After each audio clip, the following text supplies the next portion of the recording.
নিশ্চুপ হয়ে বসে আছি সবার সামনে, মাঝে মাঝে আর চোখে সবার দিকে তাকাচ্ছি। তানভীর আর মামির হাসি দেখে গা জ্বলে যাচ্ছে, ইচ্ছে হচ্ছে পালিয়ে যাই, কিন্তু মামি তো দিব্যি।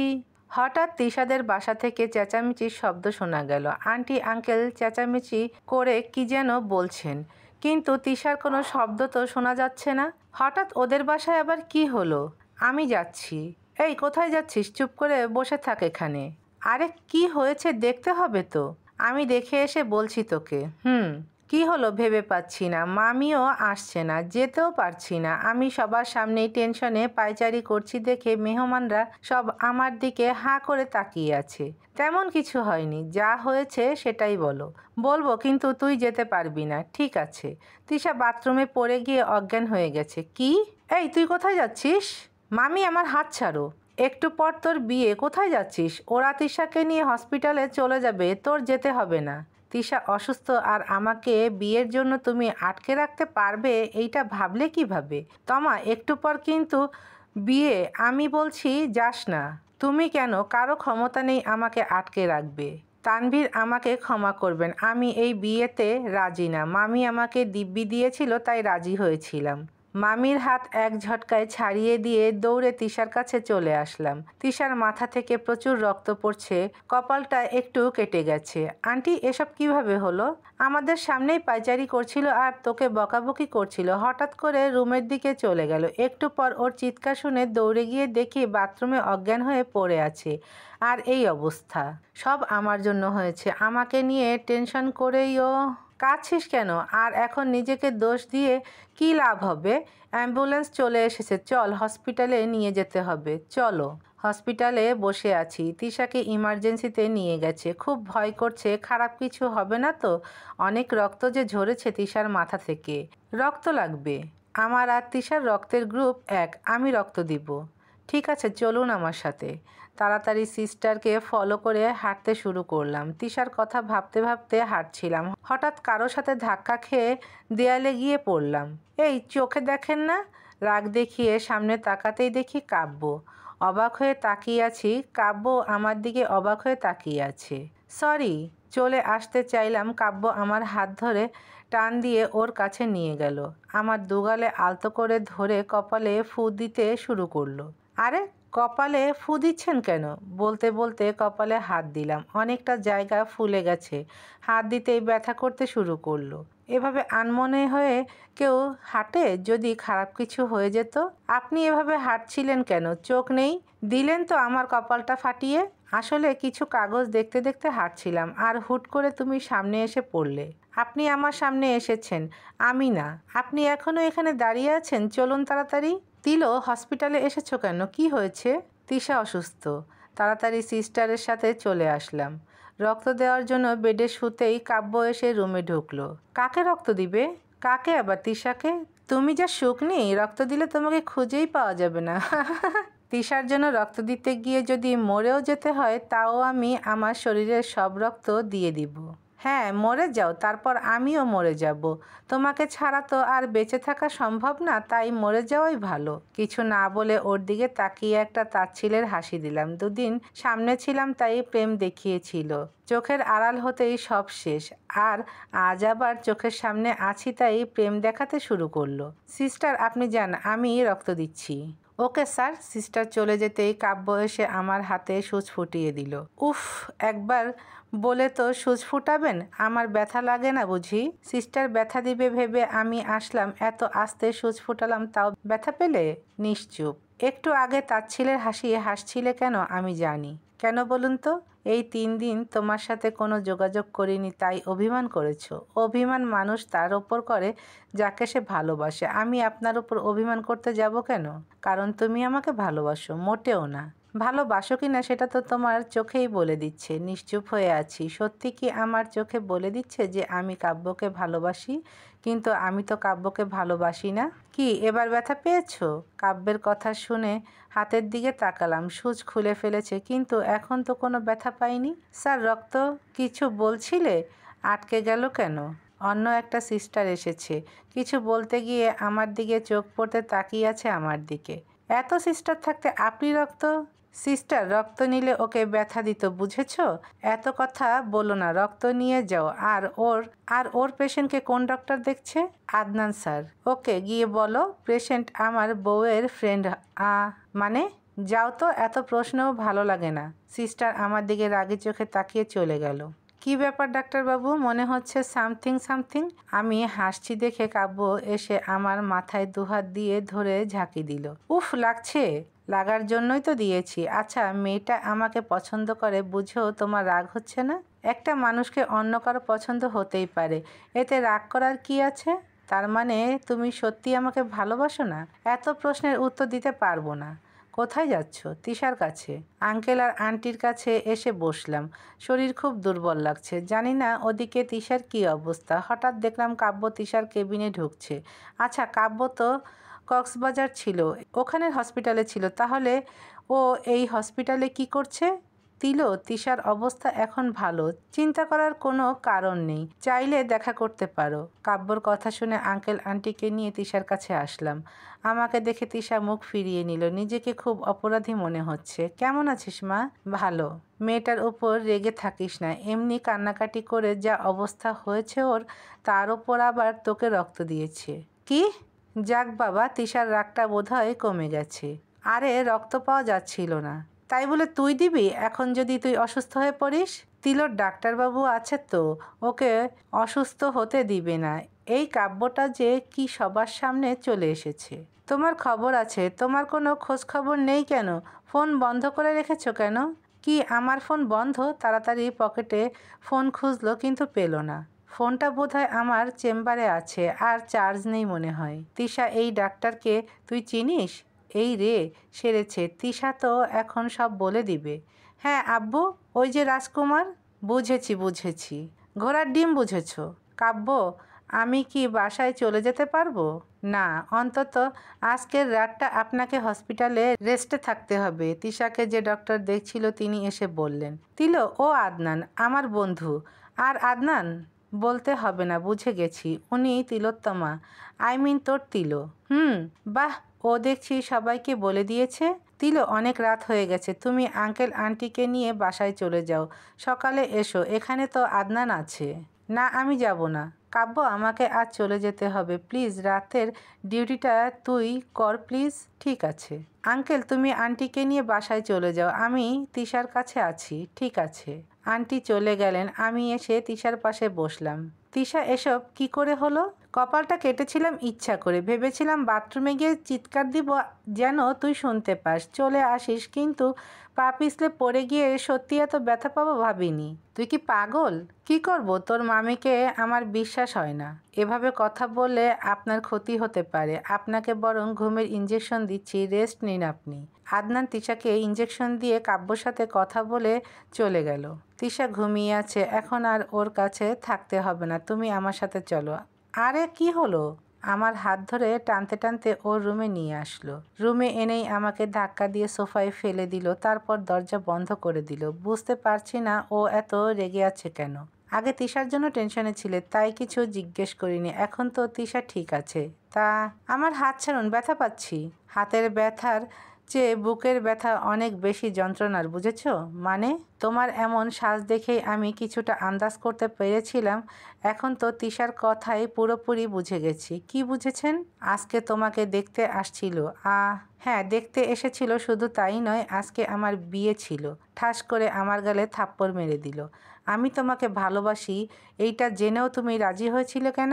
আপনার প্রশ্নের উত্তর দিতে আমি বাধ্য নই। কিছুক্ষণ চোখ বন্ধ করে রেখে নিজেকে শান্ত করলাম। তিলো, আমি মানছি এই 3 দিন তোমার সাথে যোগাযোগ করতে পারিনি, তাই বলে আমি তোমাকে ভালোবাসি না এইটা ধরে নিবে আর অন্য জায়গায় বিয়ের জন্য রাজি হয়ে যাবে?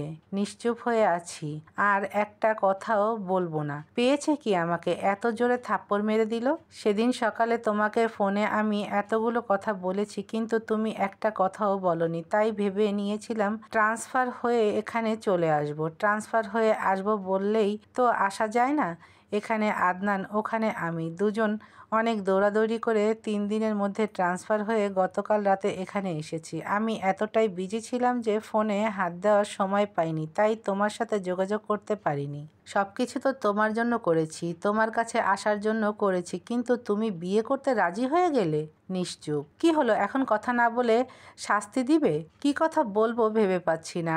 আমি কি ভেবেছিলাম আর কি হলো? আমি তো ভেবেছিলাম চোখের আড়াল হতেই কাব্য আমাকে ভুলে গেছে, কিন্তু ও আমার কাছে আসার জন্য এত দ্রুত ট্রান্সফার নিয়ে এখানে চলে আসলো। তিলো, আমি সত্যি তোমাকে অনেক বেশি ভালোবাসি, বিয়ে করতে চাই তোমাকে। প্লিজ আমাকে ফিরিয়ে দিও না। আমার দুগালে আলতো করে ধরে কথাগুলো আস্তে আস্তে বলল, কিন্তু আমি কিছু না বলে মাথা নিচু করে রেখেছি দেখে আবার রেগে গেল। বুঝেছি, তুমি এভাবে মুখ খুলবে না। ওর কথা শুনে সামনে তাকালাম। ও কি যেন খুঁজছে। এবার বলো, ভালোবাসো কি না? না হলে কিন্তু। ওর কাণ্ড দেখে তো আমার চোখ কপালে উঠে গেছে। হাতের শিরার মধ্যে চাকু ধরে রেখেছে। একজন ডক্টর হয়ে সুইসাইড করার কথা ভাবছেন? আমি জানি তুমি আমাকে ভালোবাসো, কিন্তু মুখে স্বীকার করতে চাইছো না। কিন্তু আজ তোমাকে বলতে হবে, না হলে কিন্তু। এখন কি করব আমি? ও যে পাগল। যদি সত্যি সত্যি। না না, ও সুইসাইড করলে আমি নিজেকে কখনো ক্ষমা করতে পারবো না। বলো না হলে। হ্যাঁ বাসি। হয়নি, সুন্দর করে বলো। ভালোবাসি। এখনো হয়নি, কিছু একটা মিসিং। উফ, এত জ্বালাচ্ছে কেন? কি মিসিং হতে পারে ভেবে পাচ্ছি না। আমি ভাবছি দেখে ও মিটিমিটি হাসছে। ইচ্ছে হচ্ছে। বুঝেছি কি মিসিং। ভালোবাসি ডাক্তারবাবু। এই তো হয়ে গেছে। চাকু রেখে এসে আমাকে জড়িয়ে ধরলো। আমি কালই তোমার মামির কাছে যাব বিয়ের কথা বলতে। যে গালে থাপ্পড় দিয়েছিল সে গালে আলতো করে একটা চুমু দিল। জানি অনেক ব্যথা পেয়েছো, আসলে অনেক কষ্ট হচ্ছিল তাই। সরি সোনা। খোপা করা চুল আমার একদম ভালো লাগে না। কাব্য আমার চুলগুলো ছেড়ে দিল, আমাকে পিছন থেকে জড়িয়ে ধরে খোলা চুলে মুখ গুজে দিল। কাব্য আমার খোলা চুলে নাক ঘষছে আর আমি ভাবছি, সত্যি কি আমি কাব্যকে ভালোবাসি? কখন যে ওকে নিজের অজান্তে ভালোবেসে ফেলেছি বুঝতেই পারলাম না আমি। কাব্য ল্যাপটপে কি যেন কাজ করছে আর আমি ওর কাঁধে মাথা রেখে বসে আছি। আজ নিজেকে আর একা মনে হচ্ছে না। কাব্যর ওপর ভরসা করতে ইচ্ছে করছে। কাব্যর কাঁধ থেকে মাথা তুলে এক দৃষ্টিতে তাকিয়ে আছি ওর দিকে আর ভাবছি, একটা মানুষ এতটা ভালো কিভাবে বাসতে পারে? এই যে ম্যাম, কি দেখছেন? আমাকে এভাবে তাকিয়ে থাকতে দেখে কাব্য ভ্রু নাচিয়ে জিজ্ঞেস করলো, ভাবছি আপনি আমাকে এতটা ভালো কিভাবে বাসেন? একদিন তুমিও আমাকে ঠিক এতটাই ভালোবাসবে যতটা ভালো আমি তোমাকে বাসি। সে দিনটা বেশি দূরে নয়, খুব কাছেই। আমি আপনাকে ভালোবাসি আর এই ভালোবাসার প্রতিটা মুহূর্তে বেড়ে চলেছে। আবার কোথায় হারালে? কোথাও না, আমি তিশাকে দেখে আসছি। কি দেখবে? ও তো ঘুমিয়ে আছে। আপনি তো কাজ করছেন, আমি একবার দেখে আসি। এখানে বসে থেকে কি করব? কাজ তো তোমার জন্যই করছি। এখন কাজ শেষ করে সারা রাত গল্প করব তোমার সাথে। শখ কত? তিশার কেবিনে এসে দেখি সেই সিস্টারটা কি যেন করছে। আমাকে দেখে মুখ ফিরিয়ে নিল। আমি তিশার পাশে এসে বসলাম। ও ঘুমিয়ে আছে। দেখে তো আগের চেয়ে অনেক সুস্থ মনে হচ্ছে। তার মানে সকালে বাসায় নিয়ে যেতে পারবো। তিশার একটা হাত আমার দুহাতের মুঠোয় এনে ধরে বসে আছি। কেন যে পাগলিটা বারবার আমার জন্য নিজেকে কষ্ট দিতে যায়? পেশেন্ট আপনার কি হয়? বাব্বা, যে আমাকে দেখে রাগে মুখ ফিরিয়ে নেয় সে নিজের ইচ্ছায় কথা বলছে। বোন। আর কাব্য স্যার? প্রশ্নটা না হয় ওকেই করবেন। এত ভাব কিসের? হ্যাঁ, জিজ্ঞেস করেছি বলে দিলেই তো হয়। আস্তে চেঁচামেচি করুন, তিশার সমস্যা হবে। আর আগে তো কাব্য বলেই দিয়েছে আমি ওর বউ। বউ। স্যার আসার পর থেকে ওনার পিছনে আঠার মতো লেগে আছি, পাত্তাই দিচ্ছে না। আর এদিকে এই মেয়েকে বউ বানিয়ে বসে আছে। কি আছে এই মেয়ের মধ্যে যা আমার মধ্যে নেই? আমি তো এই মেয়ের চেয়ে যথেষ্ট সুন্দরী। কথাগুলো খুব আস্তে আস্তে বলেছে। আমি শুনেও না শোনার ভান করে ওকে জিজ্ঞেস করলাম, কিছু বললেন? না। শুভ্রা, একটা কথা মনে রেখো, শুধু সুন্দরী হলেই হয় না, ভালোবাসা পেতে হলে আরও অনেক যোগ্যতা থাকতে হয়। আর কি যেন বলছিলে, তিলোর মধ্যে কি এমন আছে যা তোমার মধ্যে নেই? উত্তরটা আমিই দিচ্ছি। তোমার মধ্যে অনেক বেশি অহংকার আছে যা তিলোর মধ্যে নেই। আর অহংকারীদের আমি জাস্ট ঘৃণা করি। কাব্য আবার চলে আসলো কেন? ও তো দেখছি খুব রেগে যাচ্ছে। এই মেয়ের সামনে আমাকে অপমান করছেন? অপমান কোথায় করলাম? তুমি ওকে প্রশ্ন করেছ, উত্তরটা আমি দিলাম। ডাক্তারবাবু ছাড়েন না, অযথা কথা বাড়াবেন না প্লিজ। এই অপমানের শাস্তি আপনি পাবেন। মেয়েটার আগে গজগজ করতে করতে চলে গেল। সামান্য বিষয় নিয়ে এত রেগে যাওয়ার কি আছে? হ্যাঁ, ও হয়তো কাব্যকে ভালোবাসে, তাই বলে কাব্যকেও কি ওকে ভালোবাসতে হবে নাকি? মেয়েটি যদি কাব্যকে পছন্দ করে তাহলে কাব্যরও তো মেয়েটিকে পছন্দ হতে হবে, তারপর না হয় একটা সম্পর্ক তৈরি হবে। মেয়েটি তো দেখছি জোর করে কাব্যকে পেতে চাইছে। জোর করে তো কখনো ভালোবাসা পাওয়া যায় না। তমা চলো প্লিজ, শান্ত হন। এত রেগে গেলে হয় নাকি? কি করব, গতকাল রাতে আসছি আর এই মেয়েটা পিছনে লেগে আছে। ভালো মেয়ে হলে কথা বলে বোঝানো যায়, কিন্তু শুভ্রা তো খুব জেদি আর অহংকারী মেয়ে। মেয়েটি আপনাকে ভালোবাসে তাই এমন করছে। এই শোনো, আমার শুধু তোমার ভালোবাসা চাই, অন্য কারো ভালোবাসা লাগবে না। সবসময় তো রেগে যান কেন? এই রুমে কথা বললে তিশার সমস্যা হবে। চলো তুমি। সোফায় বসে আছি আর কাব্য আমার কোলে মাথা রেখে শুয়ে আছে, ল্যাপটপ টিপছে। কাব্যর চুলে এক মনে হাত বুলিয়ে যাচ্ছি। কাব্য দেখতে ফর্সা, স্মার্ট, সব কিছু লক্ষ্য করলেও কাব্যর চুলগুলো যে এত সুন্দর আগে লক্ষ্য করেনি। ইস, কাব্য সব দিকে সুন্দর আর আমি মানাই নাকি আমাকে ওর সাথে? যেভাবে চুলে হাত বুলাচ্ছ কখন জানি ঘুমিয়ে পড়ি। কাব্যর কথায় লজ্জা পেয়ে হাত সরিয়ে নিলাম। আচ্ছা, আপনাকে তো আদনান ভাইয়া ডিউটির জন্য রেখে গেছে। আপনি ডিউটি রেখে এখানে বসে আছেন কেন? পাশে বউ থাকলে ডিউটিতে মন বসে নাকি? আমার দিকে তাকিয়ে চোখ টিপ দিয়ে বলল, কি দুষ্টু রে বাবা। অনেক ডক্টর আছে, প্রয়োজন হলে আমাকে ডেকে নিবে, তুমি এসব নিয়ে ভেবো না। তুমি এখন বলো আমরা কত তারিখ বিয়ে করছি? মানে? ওমা, বিয়ে করতে হবে না নাকি এমনি আমার বউ হয়ে যাবে? দেখ, আপনি খুব দুষ্টু। বিয়েটা হয়ে যাক, আপনি ডাকা ছাড়াবো। মামি যদি রাজি না হয় আমি রাজি করাবো। তুমি এসব নিয়ে চিন্তা করো না। তুমি শুধু ভাবো আমাদের বাচ্চা কয়টা হবে। ওর মুখে দেখছি কিছুই আটকায় না। এসব বলে আবার দিব্যি হাসছে। লজ্জা পেলে তোমাকে আরো বেশি সুন্দর লাগে। আপনাকে তো আমি। ওর চুলে জোরে জোরে কয়েকটা টান দিলাম। উফ, লাগছে তো। আর এসব বলবেন? বললে আরো দিব। কেন, তুমি মা হতে চাও না? কাব্যের এমন প্রশ্ন শুনে লজ্জা পেলাম, সাথে কেমন যেন একটা অনুভূতি হচ্ছে। মা হতে কে না চায়? প্রত্যেকটা মেয়েই তো মা হতে চায়। আমরা কিন্তু এই সপ্তাহেই বিয়ে করছি। ফারাবি আর ভাবিকে ফোন করে সব বলে দিয়েছি, আর অয়ন তো রীতিমতো সব আয়োজন করা শুরু করে দিয়েছে। আপনার পরিবারে আর কে কে আছে? আমরা 3 ভাই 1 বোন, সাথে ভাবি। বোন লন্ডনে পড়াশোনা করছে, বিয়েতে আসতে পারবে না। আর আপনার বাবা মা? কাব্য কেমন যেন চুপ হয়ে গেল। তাহলে কি ওর আব্বু আম্মু বেঁচে নেই? আমি তোমার সব, তাই আর কখনো বাবা মা শব্দটা যেন তোমার মুখে না শুনি। কাব্য ল্যাপটপ রেখে নিশ্চুপ হয়ে শুয়ে আছে। কাব্য কাঁদছে সেটা আমি বুঝতে পারছি, কিন্তু আব্বু আম্মুর কথা জিজ্ঞেস করাতে কাছে কেন এটা বুঝতে পারছি না। যদি কাব্যর আব্বু আম্মু মারা গিয়ে থাকেন তাহলে তো ওর এত রেগে যাওয়ার কথা না। তাহলে কি ওর আব্বু আম্মুর রেগে যাওয়া এসবের পিছনে কোনো রহস্য আছে? কিন্তু কি রহস্য? কাব্যর দিকে তাকালাম। আমার কোলে মাথা রেখেই ঘুমিয়ে পড়েছে। ওর চোখের কোণে এখনো পানি জমে আছে। ওর ঘুমন্ত মুখটা কি মায়াবী লাগছে। কাব্যর চোখের পানি আলতো করে মুছে দিলাম। জানি না আব্বু আম্মুর কথা জিজ্ঞেস করতে আপনি এভাবে রেগে গেলেন কেন, আর কাঁদলেনই বা কেন? যদি এসবের পিছনে সত্যি কোনো রহস্য থাকে তাহলে তা আমি খুঁজে বের করব আর আপনাকে এই যন্ত্রণা থেকে মুক্ত করব। সকালে ঘুম ভাঙতেই তাকিয়ে দেখি কাব্য এখনো ঘুমিয়ে আছে। রাতে কখন যে সোফায় হেলান দিয়ে ঘুমিয়ে পড়েছিলাম বুঝতেই পারিনি। তিশার কাছে যাওয়া দরকার। কাব্যর মাথা আস্তে সরাতে চাইলাম, কিন্তু ও আমার একটা হাত চেপে ধরে আবার ঘুমিয়ে পড়ল। ওর চুলগুলো আবার আমাকে টানছে। ইচ্ছে হচ্ছে চুলে একটা চুমু দেই, কিন্তু কাব্য তো ঘুমে, দিলে তো আর দেখবে না। আস্তে করে কাব্যর চুলে একটা চুমু দিলাম। আমি কিন্তু ঘুমে না, সব বুঝে গেছি। চোখ বন্ধ করে বলছে আর হাসছে। ইস, এইটা কি হলো? লজ্জা পেলে তো তোমাকে সুন্দর লাগে, তাহলে দুহাত দিয়ে মুখটা ঢেকে রেখেছো কেন? কাব্য উঠে আমার পাশে বসলো, তারপর আমার হাত দুটো মুখ থেকে সরিয়ে ওর কোমরে নিয়ে রাখলো। এত লজ্জা পাচ্ছ কেন?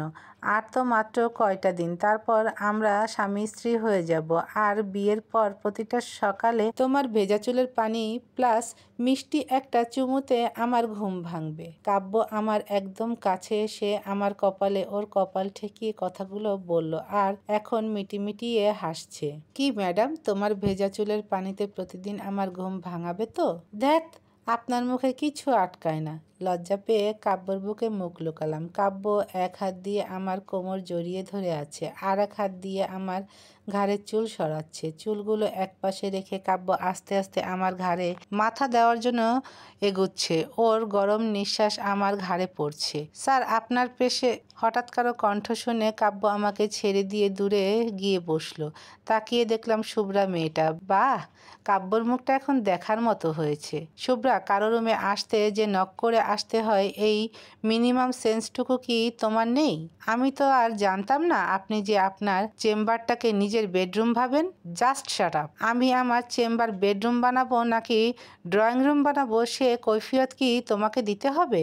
বেরিয়ে যাও এক্ষুনি। আপনি কিন্তু আবার আমাকে অপমান করছেন। তো কি, তোমাকে কোলে বসিয়ে আদর করব? মেয়েটার আগে কটমট করে আমার দিকে একবার তাকিয়ে চলে গেল। কাব্য রেগে বেলুনের মতো ফুলছে দেখে আমার খুব হাসি পাচ্ছে। খুব মজা হচ্ছে তাই না? না তো, আবার হাসছো? ওকে, আর হাসবো না। হাসো। তোমার হাসি দেখলে আমার সব রাগ চলে যাবে। তিশার কাছে যাচ্ছি। কাব্য পিছন পিছন ডাকছে, তাও তিশার কাছে চলে আসলাম। তিশা এখনো ঘুমোচ্ছে। এই আদনান ওকে কত ঘন্টার জন্য ঘুম পাড়িয়ে রেখেছে আল্লাহ জানেন। তিশার পাশে বসে ওর মাথায় হাত দিতেই ও জেগে গেল। যাক বাবা, অবশেষে তোর ঘুম ভাঙলো। বোন, আমি সুস্থ হয়ে গেছি, আমাকে এইখান থেকে নিয়ে যা। হ্যাঁ, একটু পরই চলে যাব। তিশার রিলিজ করে দিল। ওকে নিয়ে বাসায় চলে আসলাম। কাব্য আমাদের পৌঁছে দিয়ে গেল। তিশাকে রুমে দিয়েই আমি বাসায় চলে আসলাম। জানি না আজ কপালে কি আছে। বাসায় ঢুকতেই মামি সামনে এসে দাঁড়ালো। হয়েছে শান্তি, ওরা বিয়েটা ভেঙে দিয়েছে। আমি তো এই বিয়েতে রাজি ছিলাম না। ভেঙে দিয়েছে তো ভালো হয়েছে। তো কি আমি সারা জীবন এভাবে? ভালো লাগছে না, পরে কথা বলবো। রুমে চলে আসলাম। শরীর খুব দুর্বল লাগছে, মনে হয় জ্বর হবে। বিছানায় গা এলিয়ে দিতেই ক্লান্তিতে চোখ দুটো বুজে আসলো। হঠাৎ ফোনের শব্দে ঘুম ভেঙে গেল। কাব্য ফোন দিয়েছে। রিসিভ করতে চেঁচিয়ে উঠল, সেই বিকেলবেলা থেকে ফোন দিয়ে যাচ্ছি, সন্ধ্যা হয়ে গেছে, আর এখন তুমি ফোন রিসিভ করলে? আসলে ঘুমিয়ে পড়েছিলাম। কেন, শরীর খারাপ? জ্বর তো ভালোই এসেছে, কিন্তু ওকে তো বলা যাবে না, টেনশন করবে। না তো, ওকে রাতে ফোন দিব, রাখছি এখন। ফোন রেখে তিশার কাছে চলে আসলাম। বসে বসে মোবাইল টিপছে। এই, তুই না অসুস্থ, তাহলে শুয়ে না থেকে মোবাইল টিপছিস কেন? আসছে ডাক্তারের বউ, ডাক্তার নি। কি বললি? মিথ্যে কিছু বলেছি নাকি? জানি না রে। কাব্য তো বললো মামির সাথে কথা বলতে আসবে। সব ভালোভাবে হবে দেখিস। তিশার সাথে আরো কিছু সময় গল্প করে বাসায় চলে আসলাম। দরজায় আসতেই ভিতরে মামির হাসির শব্দ পেলাম, সাথে দুজন পুরুষ মানুষের কণ্ঠ। রাত প্রায় 9টা বাজে। এত রাতে আমাদের বাসায় কে আসবে? ভিতরে না গিয়ে দরজায় দাঁড়িয়ে ওদের কথা শুনছি। এই মেয়েকে নিয়ে আর পারছি না। ভেবেছিলাম কোথাও একটা বিয়ে দিয়ে আপদ বিদায় করব, কিন্তু বিয়েটা ভেঙে গেল। এখন একদম ঠিক সিদ্ধান্ত নিয়েছেন। হা হা হা হা। হ্যাঁ, অনেক সহ্য করেছি, আর না। এই মেয়ের জায়গায় পতিতালয়ই ভালো মানাবে। পতিতালয় শব্দটা শুনে যেন আমার মাথায় আকাশ ভেঙে পড়ল। আমরা কি আজকেই ওকে নিয়ে যেতে পারবো? হ্যাঁ, তবে সাবধানে। ঠিক আছে। আর শুনতে পারলাম না ওদের কথা। কোনোভাবে হাঁটতে হাঁটতে রাস্তায় চলে আসলাম। তিশার কাছে গেলেও ওরা আমাকে ধরে নিয়ে যাবে, কারণ মামি আমাকে ওদের কাছে বিক্রি করে দিয়েছে। কাব্যর বাসা তো চিনি না। ফোনটা বাসায় ফেলে এসেছি। আস্তে আস্তে হাঁটতে হাঁটতে অনেক দূর চলে আসলাম। এমনি গায়ে জ্বর, তার উপর এভাবে হাঁটছি, এখন আর পারছি না। রাস্তার পাশের একটা ল্যাম্পপোস্টের নিচে বসে পড়লাম। মামি আমার সাথে শেষ পর্যন্ত এমন জঘন্য কাজ করতে পারলো ভাবতেই মাথা ঘুরছে। চোখ দুটো অন্ধকার হয়ে আসছে। আস্তে আস্তে নিস্তেজ হয়ে ওখানেই পড়ে গেলাম। চোখ মুখে পানির ছিটা পড়তে জ্ঞান ফিরল। আস্তে আস্তে চোখ খুলে তাকালাম। ঝাপসা চোখে তাকিয়ে দেখি কাব্যর কোলে শুয়ে আছি। এক লাফ দিয়ে উঠে ওকে জড়িয়ে ধরলাম। শান্ত হও প্লিজ। কিছু না বলে শুধু কেঁদেই যাচ্ছি। তিলো, তাকাও আমার দিকে, আমাকে বলো কি হয়েছে। আস্তে আস্তে কাব্যর দিকে তাকালাম। কি হয়েছে সেটা কি ওকে বলা ঠিক হবে? ভয় পেও না, আমি তো তোমার কাছেই আছি। বলো আমাকে কি হয়েছে।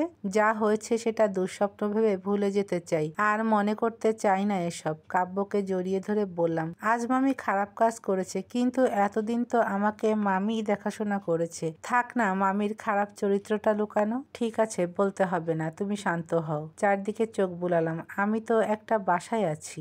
আপনি আমাকে পেলেন কোথায়? আমি তো রাস্তাতে অজ্ঞান অবস্থায় পেয়েছি। আপনি?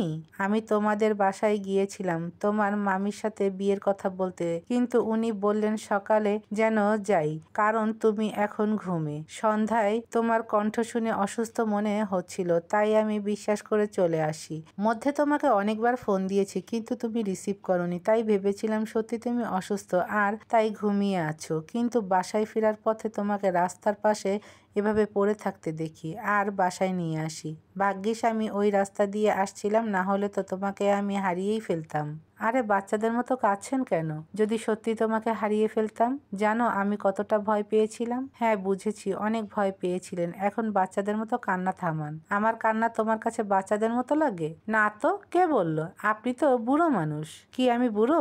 আচ্ছা, এই বাসায় কি কোনো মানুষ থাকে, নাকি আপনি আমাকে ভুল করে এইটা বাসা ভেবে চিড়িয়াখানায় নিয়ে এসেছেন? ইস, মানুষ এভাবে লজ্জা দেয়? আমার তো বউ নেই যে সবকিছু গুছিয়ে রাখবে, তাই বাসার এই অবস্থা। কিন্তু এখন তো তুমি চলে এসেছো, এখন সব গুছিয়ে রাখবে। বুঝেছি, কিন্তু আপনি তো বলেছিলেন ভাই ভাবি সবাই আছে। ওরা তো অন্য বাসায়, আমি এখানে একা থাকি। হ্যাঁ, চিড়িয়াখানার। আবার বলছো? ওকে, আর বলবো না। তুমি ফ্রেশ হয়ে নাও, আমি একটু আসছি। কোথায় যাবেন? আমার এই বাসাটা শহর থেকে একটু দূরে, এখানে তেমন কিছু পাওয়া যায় না। একটা রেস্টুরেন্ট আছে সামনে, ওখান থেকে কিছু খাবার নিয়ে আসি। ঠিক আছে। কাব্য চলে গেল। আমি বাসাটা ঘুরে ঘুরে দেখছি। অনেক বড় বাসা, রাতের বেলা তাই বাইরের কিছু বোঝা যাচ্ছে না, কিন্তু কাব্য সবাইকে রেখে শহর থেকে দূরে এমন একটা অদ্ভুত বাড়িতে একা একা থাকে কেন বুঝতে পারছি না। বাসাটা সত্যি খুব অদ্ভুত। ভিতরে তেমন কোনো জিনিসপত্র নেই, চারপাশে কেমন যেন খালি খালি লাগছে। হঠাৎ আমার শরীরের দিকে নজর পড়লো। সারা শরীরে ধুলো, জামার মধ্যে কাদা কোথা থেকে লাগলো আবার?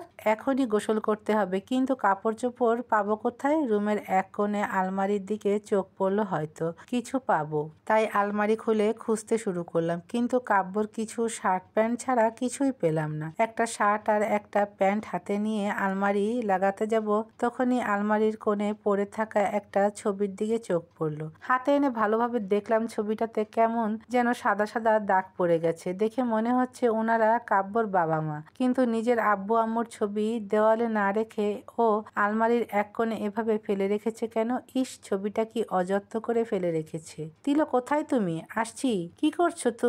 এই তো গোসল করে বের হতেই দেখি কাব্য খাবারের প্যাকেট হাতে নিয়ে দাঁড়িয়ে আছে। আমাকে দেখে তো কাব্য হা করে তাকিয়ে আছে। তাকাবেই তো, ওর শার্ট পরেছি যে। নিজেরই লজ্জা লাগছে, কিন্তু কি করব, অন্য কিছু ছিল না তো। আমি ঠিক দেখছি তো, নাকি স্বপ্ন দেখছি? কাব্যর কাছে গিয়ে ওর হাতে একটা চিমটি দিলাম। উফ, এবার বুঝেছেন সত্যি যে তুমি পরেছো আমার শার্ট? হ্যাঁ, তো কি করব, আর কিছু ছিল নাকি? আচ্ছা, বাসাটা যেহেতু আপনার, তাহলে ভবিষ্যৎ বউয়ের কথা ভেবে তো কিছু জামা কাপড় কিনে রাখতে পারতেন। যেখানে বিয়ে করার ইচ্ছেটাই মরে গিয়েছিল, আবার ভবিষ্যৎ বউয়ের কথা ভেবে এত কিছু করব? একটা দীর্ঘশ্বাস ফেলে আস্তে আস্তে কথাটা বলল। বিয়ে করার ইচ্ছে ছিল না মানে? বিয়ে জিনিসটা আর মেয়েদের আমি ঘৃণা করতাম, কিন্তু সেদিন হসপিটালে তোমাকে দেখে সবকিছু কেমন যেন উলটপালট হয়ে গেল। কিভাবে যে তোমাকে এতটা ভালোবেসে ফেলেছি আর বিয়ে করার জন্য এমন পাগল হয়েছি, নিজেই বুঝতে পারছি না। একটা কথা জিজ্ঞেস করব? করতে পারো, কিন্তু রেজাউল চৌধুরী আর হুমায়রা চৌধুরীর প্রসঙ্গ বাদে। ওনারা কারা? হিয়ার বাবা মা। হিয়া আমার ছোট বোন। আশ্চর্য তো, ওনারা যদি হিয়ার বাবা মা হন, তাহলে তো আপনারও। না, ওনারা আমার বাবা মা না। কোনো সন্তানের বাবা মা হবার যোগ্যতা ওনাদের নেই। কাব্য বারান্দায় চলে গেল। সবকিছু কেমন যেন গুলিয়ে যাচ্ছে। কাব্য নিজের বাবা মায়ের নাম ধরে ডাকছে, ওনাদের নিজেদের বাবা মা বলে স্বীকার করছে না। আবার বলছে বিয়ে করার ইচ্ছা ছিল না, মেয়েদেরও ঘৃণা করে। থাক, এসব নিয়ে পরে ভাববো, আগে কাব্যর কাছে যাই, হয়তো কাঁদছে। যা ভেবেছিলাম তাই। কাব্য বারান্দায় দাঁড়িয়ে সিগারেট খাচ্ছে আর কাঁদছে। বুঝতে পারছি না আব্বু আম্মুর কথা বলতেই ও কাঁদে কেন। সরি। কাব্যকে পিছন থেকে জড়িয়ে ধরলাম। সরি? আপনি কেন সরি বলছেন? তোমার সামনে সিগারেট খাচ্ছি তাই। আমি তো জানি তুমি সিগারেট অপছন্দ করো। আমিও সরি, আব্বু আম্মুর কথা মনে করিয়ে আপনাকে কষ্ট দিয়েছি, কিন্তু আপনি বুঝলেন কিভাবে আমি যে আব্বু আম্মুর কথা জিজ্ঞেস করব? আলমারি থেকে শার্ট খুলে পড়েছ, তার মানে ছবিটা তুমি দেখেছো, তাই মনে হলো এইটা নিয়েই কিছু জিজ্ঞেস করবে। জিজ্ঞেস তো করার ছিল অনেক কিছু। আমার মনে যে একের পর এক প্রশ্ন জাগছে, শুধু কিন্তু আপনার কান্না সহ্য করতে পারি না, তাই আর কিছু জিজ্ঞেসও করব না। চলুন, খিদে লেগেছে আমার। চলো। একটু আগে যে মানুষটা যন্ত্রণায় ছটফট করে কাঁদছিল, সে এখন আমাকে খুব যত্ন করে খাইয়ে দিচ্ছে। কাব্যকে দেখে বোঝার উপায় নেই যে ও একটু আগেই কেঁদেছে। কি দেখছো এভাবে? কিছু না। কাব্য আমাকে তুলে খাইয়ে দিচ্ছে আর বারবার আমার দিকে তাকাচ্ছে। আমি এক মনে ওকে দেখছি আর ভাবছি, আমার মতো একটা মেয়ে যে কিনা দেখতে কালো, বাবা মা নেই, আর এখন তো আমার কিছুই নেই, সেই আমাকে কিনা কেউ এতটা ভালোবাসতে পারে, তাও আবার কাব্যর মতো একজন পুরুষ, যে মানুষটা কিনা দেখতে সুন্দর, পেশায় একজন ডক্টর, সে কিনা আমাকে এমন নিখুঁতভাবে ভালোবাসে। শার্ট পরলে তোমাকে দারুণ লাগে। আমার তো মাথা এই একদম বাজে কথা বলবেন না। কাব্য কিছু না বলে হাসছে শুধু, আর আমি মুগ্ধ হয়ে ওর হাসি দেখছি। একটা মানুষের হাসি এত সুন্দর হয় কিভাবে? জানালার কাছে নিশ্চুপ হয়ে দাঁড়িয়ে আছি। কাব্য এসে আমাকে পিছন থেকে জড়িয়ে ধরলো। তোমার জন্য আরেকটা খাবার আছে। কি? পিছনে তাকাও। কাব্যর কথা শুনে পিছনে তাকালাম। এগুলো চিপস। তিশা বলেছে তুমি চিপস পাগলি, তাই নিয়ে এসেছি। তাই বলে এতগুলো? আমার বউকে আমি সবকিছু বেশি বেশি দিব, তাতে তোমার কি? কিন্তু ভালোবাসাটাই তো কম দিচ্ছেন, তাই বুঝি? এই কি করছেন? কোলে নিচ্ছেন কেন? আমি তো ফাজলামো করে বলেছি। কিছু না বলে আমাকে কোলে করে বারান্দার দিকে নিয়ে যাচ্ছে। কাব্য শার্ট খামচে ধরে এক দৃষ্টিতে তাকিয়ে আছি ওর দিকে। বারান্দায় একটা কাউচ রাখা। কাব্য আমাকে কাউচে শুয়ে দিল। রুমে গিয়ে চিপস এনে আমার হাতে দিয়ে হেসে বলল, চিপস পাগলি, চিপস খাও। অবাক হয়ে তাকিয়ে আছি ওর দিকে। আমি তো এমন একজন জীবনসঙ্গী চেয়েছিলাম। শুধু আমি কেন, প্রত্যেকটা মেয়ে এমন একজন জীবনসঙ্গী চায় যে কিনা মেয়েটির ছোট ছোট ইচ্ছেগুলোর মূল্য দিবে। নাও, তিশার সাথে কথা বলো। আমার দিকে ফোন এগিয়ে দিল। হ্যাঁ তিশা, আমাকে একবার বলে তো যাবি? আমার টেনশন হয় না। আসলে আমি খুব ভয় পেয়ে গেছিলাম, তাই তোর কাছে আর যাইনি। না এসে ভালোই করেছিস। তোর মামি আমাদের বাসায় লোকজন নিয়ে এসে যা কাণ্ডটাই না করেছে। এখন কাব্যর কাছে যেহেতু আছিস, আমার আর কোনো চিন্তা নেই। শোন, এখানে ফিরে আসার প্রয়োজন নেই। কাব্যর সাথে ওর বাসায় যাবি, আর 2-3 দিনের মধ্যেই তোর আর কাব্যর বিয়ে হবে। আমি ওদের বাসায় আসবো, চিন্তা করিস না। ঠিক আছে, রাখছি। ফোন রাখতেই কাব্য এসে আমার পাশে বসলো। এক দৃষ্টিতে তাকিয়ে আছে আমার দিকে। কি দেখছেন? আমার বউটাকে। আপনি যে কি? আমি একজন ভদ্র মানুষ, তাই তো আজ নিজেকে অনেক কষ্টে কন্ট্রোল রাখছি। মানে? কিছু না। এই, এভাবে হাসবেন না তো। কাব্য এসে আমার পাশে শুয়ে পড়ল, তারপর আমার নাকে ওর নাক ঘষে হেসে বলল, আমার হাসি তোমার পছন্দ না বুঝি? আপনার হাসি খুব সুন্দর, তাই আপনি যখন হাসেন আমার নিজের প্রতি হিংসে হয়। কেন কেন? এই যে আমার মতো মেয়ে আপনার মতো একজন মানুষকে পেয়েছে। আর কখনো যদি নিজেকে ছোট ভেবেছ তাহলে কিন্তু। কাব্য রেগে গেছে বুঝতে পারছি, তাই চুপ হয়ে আছি। হঠাৎ কাব্য আমার বুকের ওপর শুয়ে পড়ল। ডাক্তারবাবু কি করছেন? তিলো, আমার এই জায়গাটায় না অনেক ব্যথা, অনেক প্রিয়জনদের হারানোর যন্ত্রণা জমা হয়ে আছে এই জায়গায়। সব কষ্ট ভুলে যেতে চাই আমি। তোমার ভালোবাসা দিয়ে প্লিজ আমাকে ছেড়ে যেও না। আমার ডান হাতটা কাব্যর বুকের বাম পাশে নিয়ে রেখে কথাগুলো বলল। কাব্য আবার কাছে, কিন্তু কাব্যর কিসের এত কষ্ট? কখনো যাব না আমার ডাক্তারবাবুকে ছেড়ে। কাব্যকে আমার বুকের সাথে শক্ত করে জড়িয়ে ধরলাম। কাব্য ছোট বাচ্চাদের মতো নিশ্চুপ হয়ে শুয়ে আছে আর কাঁদছে, আর আমি ওর চুলগুলোর মাঝে হাত বুলিয়ে খেলা করছি।